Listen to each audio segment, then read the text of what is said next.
Gracias, señor presidente encargado. Un saludo cordial a todos los compañeros y compañeras asambleístas. Un saludo cordial también a mi provincia, Tungurahua, por supuesto a la ciudad de Ambato, que el día viernes estuvo cumpliendo un año más de independencia.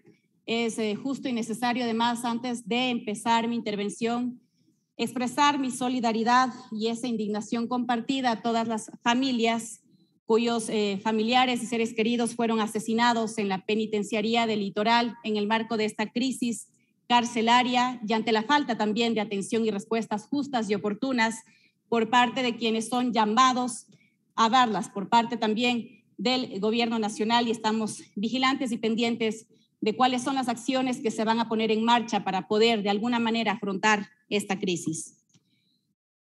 Me parece, ecuatorianas y ecuatorianos, que es injusto e inmoral pretender colocarle más impuestos a la clase media, a la clase trabajadora, cuando en la misma ley se quiere legalizar dineros que evasores tributarios tienen fuera del país. Esto para iniciar.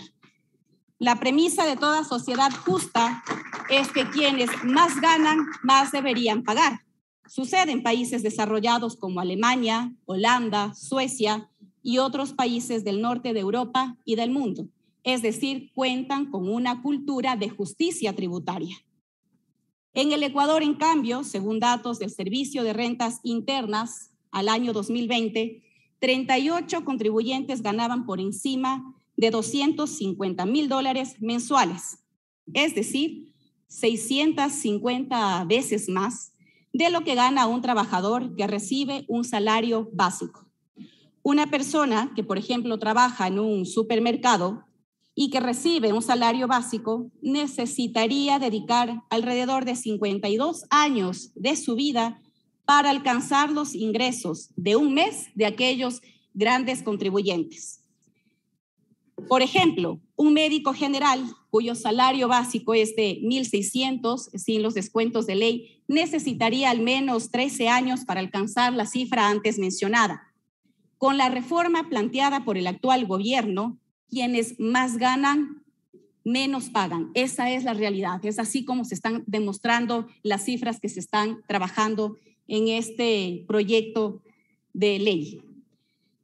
El economista Juan Pablo Jaramillo, quien fue invitado además a la Comisión de Desarrollo Económico, evidenció que quienes tienen ingresos superiores a los $100,000 mensuales tendrían un aumento de entre el 6 y el 7% de lo que pagan hasta hoy.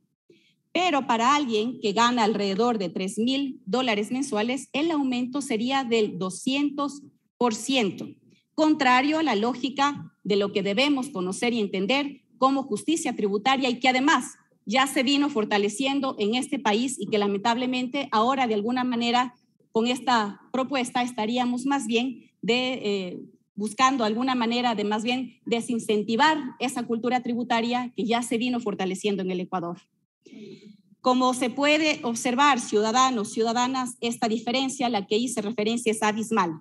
Se está metiendo la mano a la clase media, justamente aquella que dinamiza la economía local, porque es la clase media, la clase trabajadora, esas familias quienes gastan su dinero en la tienda del barrio, quienes pueden hacer turismo nacional, local, quienes pueden rentar algún vehículo, pagar un taxi, etcétera. Justamente actividades que dinamizan la economía local, la economía cotidiana, por esa capacidad de adquisición, de pago y de consumo que podrían y pueden tener las familias ecuatorianas si respetamos y de verdad defendemos esa posibilidad de ingresos.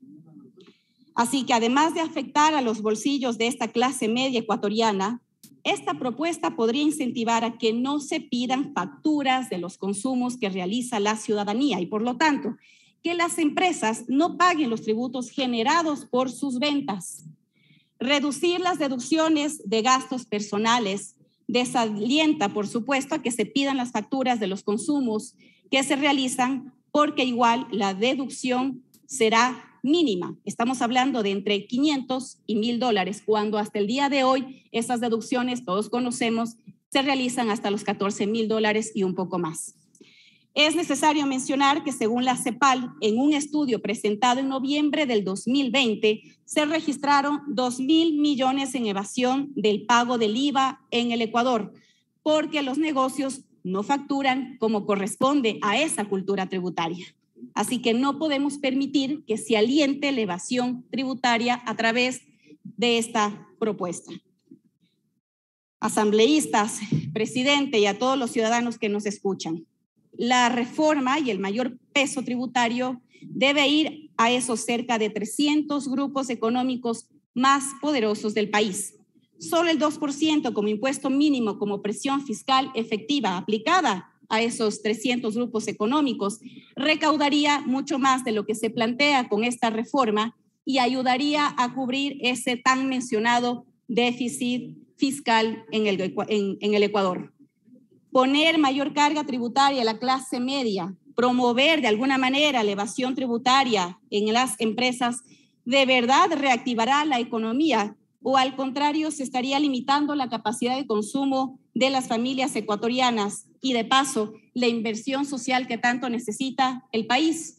Quiero hacer un llamado a que nos acompañe no solo la responsabilidad, no solo la sabiduría y el análisis, sino sobre todo el compromiso que tenemos con todos los sectores de este país. Esa es mi intervención, señor presidente. Muchísimas gracias.